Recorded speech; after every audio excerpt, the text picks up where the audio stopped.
Matt's been playing keyboards. He's been in for about 2 years, and Dome Perry playing drums. The band's really strong and really direct. We wanted to make a record that reflected the way the band sounded. The Body and the Beat album was sort of, I don't know, was maybe a bit over-manufactured, you know? Do you think so?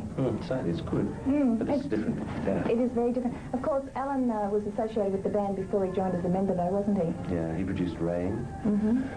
And he got roped into joining the band somehow. One of those terrible career choices that people make, I guess.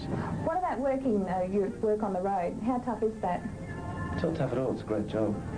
I just realised the other day that you're always our job is actually looking at people enjoy themselves, and it's wonderful. Basically, we hardly ever see people except when they're having a good time and they're standing around drinking and laughing. So it's a good job. Well, this time around with Dragon, since you've reformed, how much is the pressure on you now to be number one? I don't think we're any pressure to be number one. How do you stand the heat in this job? Yeah, it's incredible. It's not too... So Maggie Day and what our facts. You wait till it's 40 degrees in summertime. That's when it's really hard. It's just shocking. This is like being in the Swahili. Well, anyway, I digress. Have you been there lately, have you? Yes, I have actually. No, we're not aware of any pressure to be number one, because we never were number one. But you've always been successful. It's always been a constant success for you. A good pub band. A good... Pub band. A good pub band. You don't think you're any better than that? There's nothing wrong with being a good pub band. But your performance, though, has always been dynamic. I mean, is that just something that happens from day to day, or do you work hard to make your performance? No, actually, we're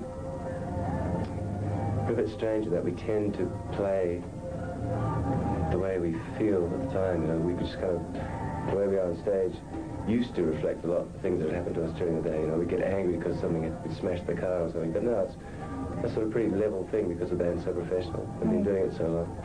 But still, there's no attempt to sort of have an act that you do every night and sort of, you know, here comes the clown face, you know. How much time of the year is spent for touring? Well, this is the first time, this present tour is the first tour we've done for 7 months. We've been recording and travelling and mucking about. What about after this album? Are you keen to get back into the recording studios ASAP? Yeah, very soon. We're writing songs at the moment, and we want to record by March of next year. And what about the songs? Is it going to be very similar style to your last album, or different once again?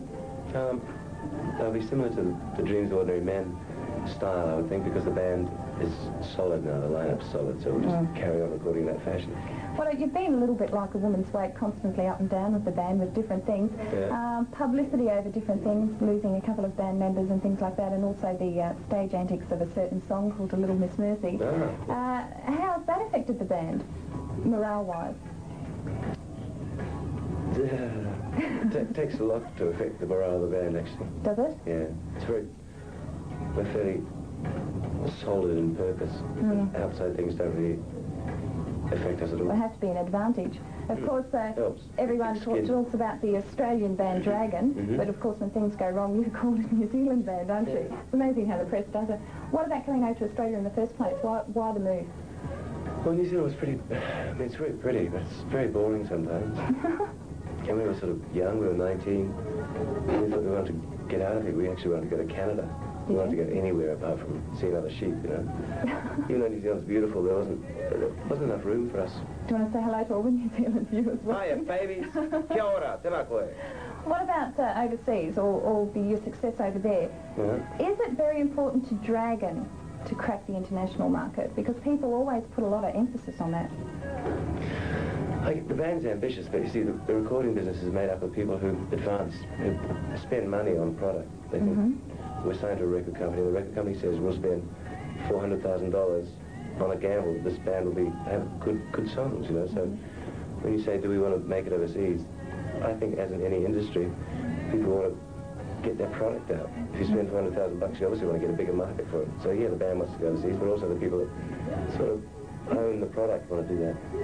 So what about touring America, for example? Anything like that in the wings at the moment? Yeah, the record's going to be released in January in Europe and in America. How confident are you? It seems to me that this particular album should do very well in America. It seems to hit the American market a little bit. I hope so. I'm very confident. And what about Speak No Evil, I believe, is on the album? Yes, it is. No, it's on the album, listening to it so often. Any particular reason why this album? Todd Rundgren, the producer, really liked it. He thought it was a good song and wanted to redo it. He thought it could have been done better. And in the end, we just stripped it down, and it's less of a messy sort of arrangement of the song. It's great. A messy arrangement? I wouldn't have called it that. Oh, the original single? No, it wasn't. It's not. I mean, the production is sort of a bit cluttered in that there are lots of little bits coming in and out. And, Why did you choose America, though, to produce this particular record? We chose an American producer because I think we wanted... I mean, no particular reason. He's really good. It wouldn't matter if he came from Iceland, you know. So it It's was kind of academic. actually him that you wanted. Oh, yeah. Very definitely. Everyone admired him and thought he was wonderful. So will he be doing the He's a next really one? good pop singer, an incredible artist and good songwriting, you know. He has had a lot of success on his own, hasn't he? Are you going to get him to do the next one? I hope so. Do you? The other thing with touring, how important is it that you play the country areas for the band? A lot of people say, well, it's all part and parcel of the whole system, but here in Wagga we don't get a lot of people that come through as frequently as we would like. How important is it to tour in the country? I think it's important because we're a touring band. You know, we tour everywhere. We tour and play pubs and clubs. That's what we do. So I don't have any sort of party line on how important it is to tour because that's just what we do. We tour all the time. We have for 10 years. This day and age, is it? Do you put down how many months of the year you are going to tour? Is there a definite restriction on what you're going to do now? Or? We always seem to be doing something. Even in the last 7 months, we toured fairly non-stop up until 7 months ago, and then we had to make the record, so we had a small amount of time off, and then spent 3 or 4 months this year of that 7-month period working and making the album and travelling overseas and doing bits and pieces. And it always seems as though you're actually doing something concerned with the band. And your video clips, which we've got playing in the background now, who comes up with the ideas for those? Is it something that the band does together, or? No, we're not very good at that stuff. We're not, I don't think we're very visual kind of, we don't have very visual orientations, you know. There's some people that are great at conceptualizing their music, but pop songs, I think we're a pop band. It's harder to nail down one particular interpretation of a pop song, because pop music by its nature is general enough to sort of mean something to everybody. You know? Well, it's even getting harder to define today, isn't it? It's just amazing. People hear songs and go, that song, you know, about catching the train and stuff was wonderful. And we're going, we don't know what it's about. And I always remember growing up in a small town. We used to hear music on the radio, and some particular good pop songs kind of meant a lot to you, you know, when you're growing up, when you're 15 and 16, you do something as a song, and it's kind of like your song. I think people adopt pop songs because they're not so strictly about something or other. I think you're losing me. I'm losing you. I'm losing you. What would be your favourite song? That's what I was digressing. So no, we don't actually have very strong visual ideas for the songs because they're fairly general songs. What about your favourite song? Do you have one? My favourite song? Favourite Dragon song? I've got lots of them. Like the rest of us, we're all trying to work it out before. I don't have You came with a long list. Yeah. You don't have a favourite one? A lot of them. What about performing-wise? Is there one that, I don't know, there's a lot of energy comes out of it when you perform it? I don't know. See, all the songs are great.